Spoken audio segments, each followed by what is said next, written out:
Man, how comfortable is this? This is beautiful. Loving life. And underneath here, we've got a Range Rover mirror. Yes. What is this? Who had this car last? I'm Jacob. I'm Yuri. And we're going for a drive. What is up, internet world, and welcome back to the channel. Today, I bring the big ballin', Kardashian lovin', original OG gangsta Range Rover.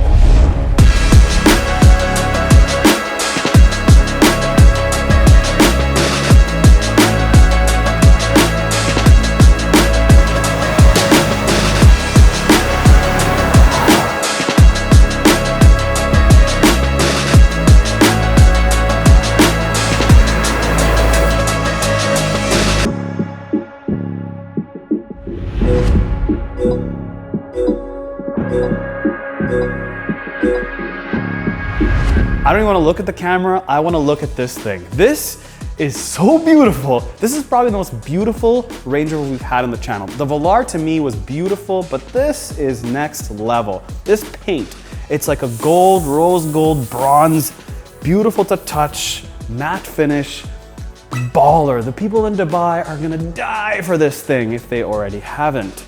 It's just what every single Habibi wants. Habibis, comment below. Nothing screams image harder, more slap to your face than a Range Rover. Every single social media outlet that shows ballerness always includes a Range Rover. That's what we think, but not Range Rover. You know what they've done? They've given you like 20 different off-road drive modes. They want you to take this thing off-roading. They bolster it like you can take this thing anywhere. But those people that buy these things or want to own one just maybe will drive over the curb at the most. Those people care about customization, and that's where Range Rover steps it up. You can get 3 different engine options, 4 different trim options, 2 different wheelbases, regular size such as this, and long wheelbase. You can get 3 different seating configurations. You can get a 4-seater, weird. You can get a 5-seater and then a 7. And when you buy the 4-seater, you get the coolest little back office and space, but you have to be under 5'5" to use it properly. When people think Range Rover, they think, I love it, but is it reliable? But they've changed something for that. They've given you a BMW engine, so that's one solid step in a positive direction. This thing also costs a lot of money. That is why people think about reliability. This spec'd is 199,000 bucks. Canadian, of course. This model is called the First Edition. You can also get an autobiography, but we're gonna focus on this because, well, it's in front of me.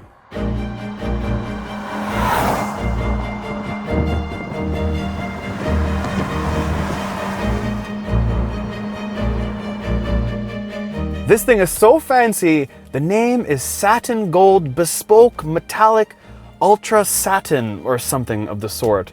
But it's all about the engine. And this is a BMW sourced 4.4 liter that makes 523 horsepower and 553 pound-feet of torque. Foot to the ground. Oh my God, this thing lifts up. The front end lifts.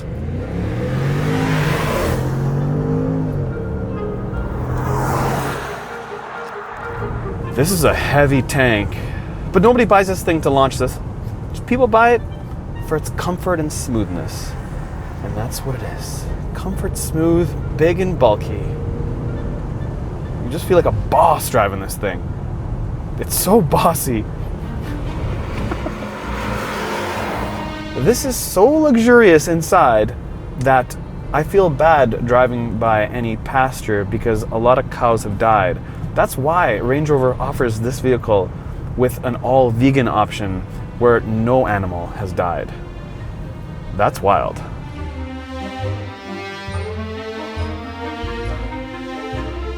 So Range Rover says there are 3 engine choices. This 4.4 liter from BMW, and then you get to choose their 3 liter supercharged and turbocharged that makes about 396 horsepower and about 402 pound-feet of torque. The difference being is that the second one is a hybrid version that gives you about 40 or 45 miles. It's not out yet, but that's the spec.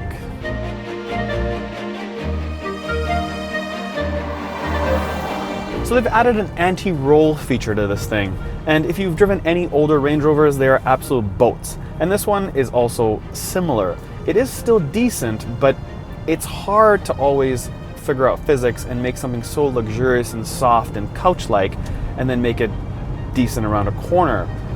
it does a decent job, but it's still so luxurious that it's just hard for it to be stiff and outweigh physics. Hard to do. But people that drive this are generally gonna drive this thing slow. They're not gonna drive this thing fast. They're not gonna put in any sort of dynamic mode, and that is why most of the modes in this car are all for off-road, because they know it's not designed to go around corners. So to the front, it looks pretty much similar to the older generation or the Range Rover that we're used to, seeing very rounded, the similar design on the front. Now the grille's slightly different. Take a look at this. I like how it's kind of boxy and long, kind of looks like roadways, road lines, kind of cool. And they've left all the same similar stuff. They put Range Rover right on the hood. That kind of style looks the same to me. Yes, you obviously do have your front camera, but it's underneath here that I've noticed a difference. If you look at this, it stretches all the way around, and it's just, again, very rounded and not a lot of pieces. It's like this bumper all flows together. I like the way that they've done this. Another thing is that people buy G-Wagons in the same sort of class as this, and that is because they like the boxiness, but this is the total opposite. It's like they looked at the G-Wagon and said, we're gonna be the exact opposite as you, of you. You get it. So this brand new Range Rover has a ground up new chassis that's stronger, stiffer, has a new 48-volt roll system, has these updated Ian, do you think anybody cares about all the stuff inside and underneath that nobody sees? Yeah, I didn't think so either. People just care about the looks. It's all about the looks. Look at this split design, floating roof. I love how this whole thing is by itself and you can put any paint color. I look at the side of this thing. Where's the trim? They've hit it. This rolls up. How sick is this? This is amazing. I love this U. Yeah, nobody cares about what's underneath. They care about how smooth and luxurious it is inside. You think they got that right? Obviously, it's a Range Rover. It's this part right here, standing right here, looking at the back a little bit and the whole side. How baller this thing is with these 23s, and the dropped air suspension is the only reason you're buying this. So here we are at the back of the Range Rover. Probably the most futuristic rear end on the market today. So we'll start off with the bottom and work our way up. First is exhaust. Come take a look at it. Now I know hidden exhausts are a big thing, and they've kind of integrated it in it so you can still see it, but it's kind of hidden. I like the way they've done that. And then when you look at the bumper, it's wedged out. And some would say it's maybe an afterthought because it looks like they just plopped it on and the car actually stops here. But when you actually take a further look back, it kind of makes sense. Kind of like the top, how the top is its own vehicle and the bottom is its own vehicle, and then the beauty is in the middle. And now moving to the middle body of the car, you'll see it's still very, very minimalist. There's not a lot going on, and that shows by these little taillights. Look how sleek and slender they are. And then the trims, you have piano black on the bumper, and then you have this grayish trim that slides across the middle all the way through. And then they have this little piece here as well, so it sort of blends through. And then of course your Range Rover sign here, it's nice and curved just like the screen inside. And then your wiper comes down, and then you have this third brake LED that's clear. And then like I mentioned inside, you have two little fins, one for your rear view camera, and then one for, of course, your antenna. So it's hard to really talk about something that's so minimal, but underneath here is not minimal. This has got something called a split trunk. So this thing opens up, and then this thing opens up because this is designed to be a bench. Yeah, it's designed to sit on. And you just don't sit on it on this fancy carpet, they pump it up. They give you a seating sort of arrangement. So you pull this right here, and then this thing folds upward, and then they give you backrests.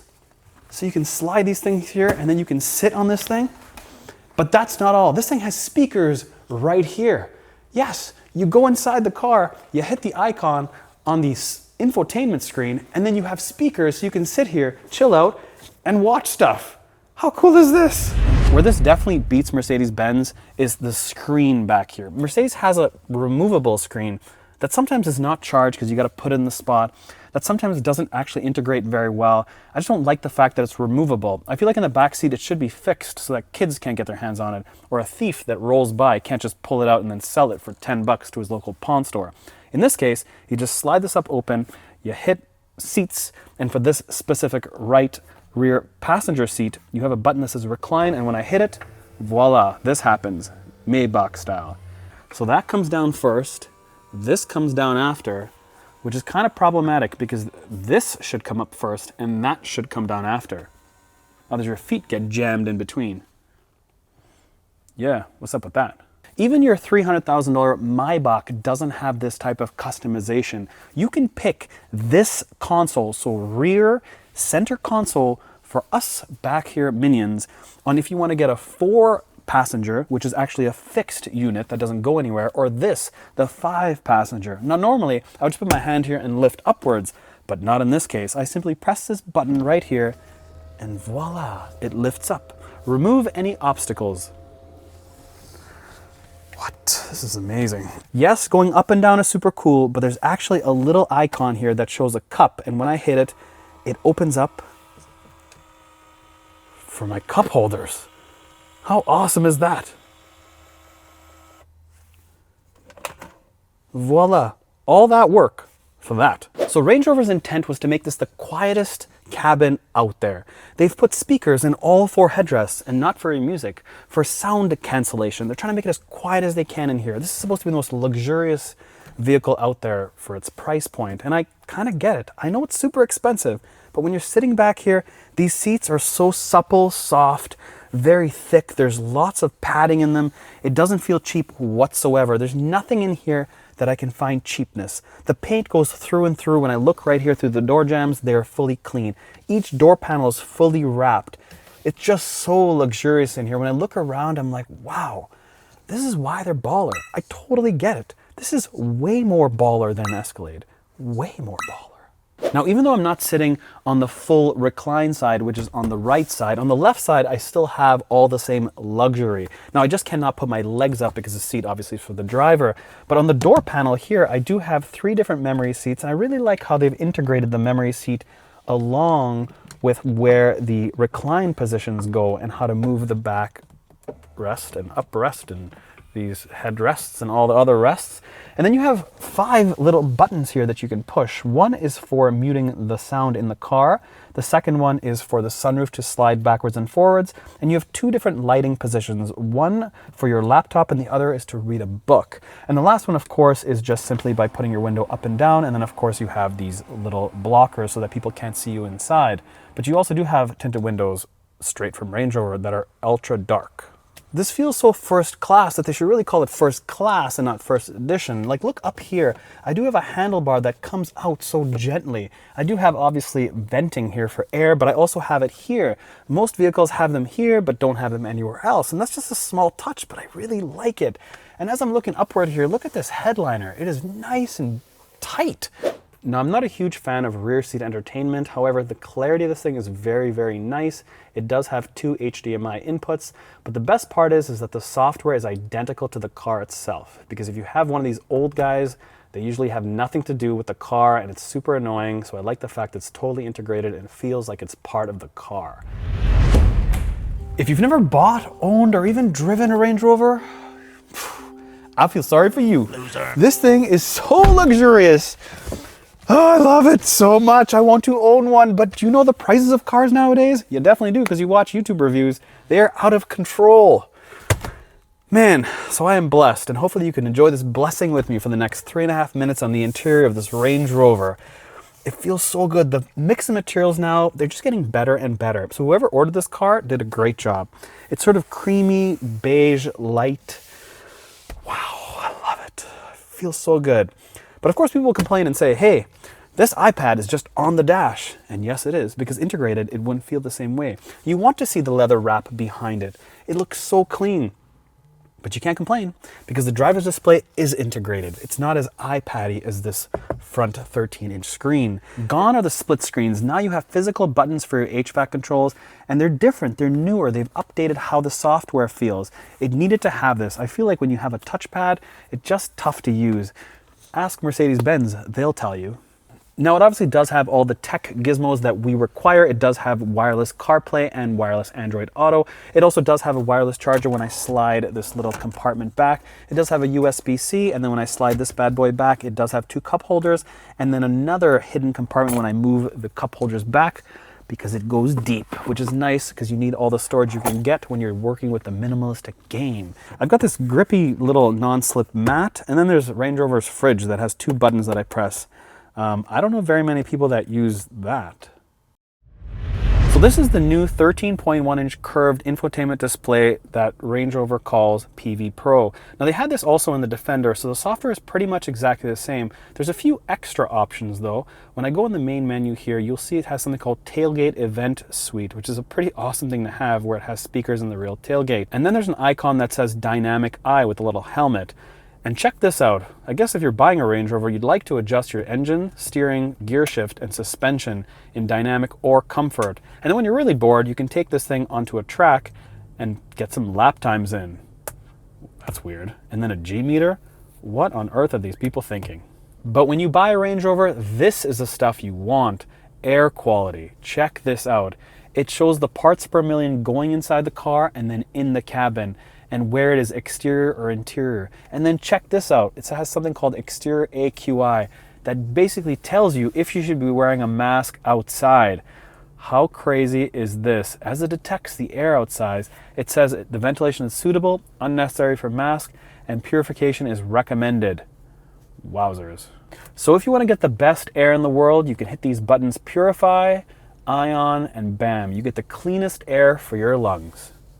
Now, if you want to be really baller, you can adjust the air coming out of each individual vent. When I first saw this, I was kind of confused. I didn't really know what this meant. I figured I could just move it left and right up on the actual vent. But this adjusts how much air goes through the vent, which is kind of baller.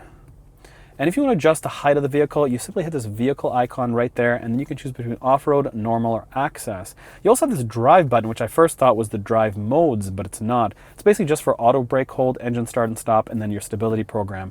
So it's kind of a little bit crazy that you have all these adjustments, but if you want to do something simple as DSC, you have to actually get in the screen and press the button. There's no physical hard button to shut off stability program when you want to do donuts in your Range Rover or lap times. So when I slide the main menu over, you'll see it has slope assist, a compass, wheel info, and then something called wade sensing. That basically shows you how much water there is around the vehicle and basically shuts off all the inlets or closes off all the inlets and shows you if you can lock your diffs. Those are pretty cool features that show right on the screen. And then there's the camera buttons, and when I hit it, you'll see it's got a nice 360 that you can see, and it uses the exact same color of the car, which is amazing. Most brands don't have that. It has a silver or white car, which is kind of annoying. So you have all your different camera features. That's pretty straightforward stuff. The cool part though here is the off-road, because in the off-road, you've got one feature that's different than anybody else. And we show this on the Defender, where you can see kind of through the engine bay and you can see what's underneath the car. So it's got cameras there that shows you what's underneath the car. So when you're driving, if you're going over a curb, you can see exactly where the curb is. And that's a really nice touch.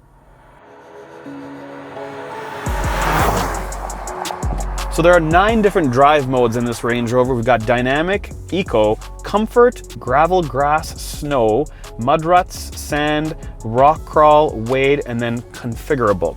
So configurable is pretty cool actually, because you can change your differentials. You can go from automatic, lock the center, and then lock the center in the back. Your powertrain you can have from relaxed, normal, and responsive. Your steering can be light, medium, and heavy. Traction control, it's clear, it says as day, and it says less wheel spin, off-road, and then more wheel spin. Ride control, soft, normal, or firm, and then you can just reset it all. But the cool part is it's here, but it's also in this screen. That makes it really nice, and it changes the layout and displays. And my favorite obviously is Sport, because it turns red. It shows the car in the exact same color. It's nice and clean, and they've done a really good job with the display. This display still looks like an afterthought, but this one on the drivers looks perfect, and I love the way they've done it. It looks a million times better than anything they've done in the past, so thumbs up, Range Rover. So of course everybody hammers reliability, but now you have a BMW engine, so maybe that'll clean it up. Again, electronics you can't do anything about because everybody's got electronics, and the world has changed. People don't keep cars for 20 years anymore, especially when it has all this electronics. Everybody is day-to-day and short-term thinkers. Nobody really thinks long-term, and that's what our industry is built on, and apparently so is the world. So if you're like me and you can't afford a new one, you're probably also like me and you can't afford to maintain an old one. Yeah, that's the name of the game. Unless, of course, you think that it'll bring you deals, because that's what this thing does. It's a deal maker. When you pull up to people's houses and you pull up in one of these bad boys, there's an image. So if this image makes you money and it makes more money what this thing costs, well, go ahead and buy one. Lease it. Good luck. Thanks for watching, and as always, we'll see you in the next one.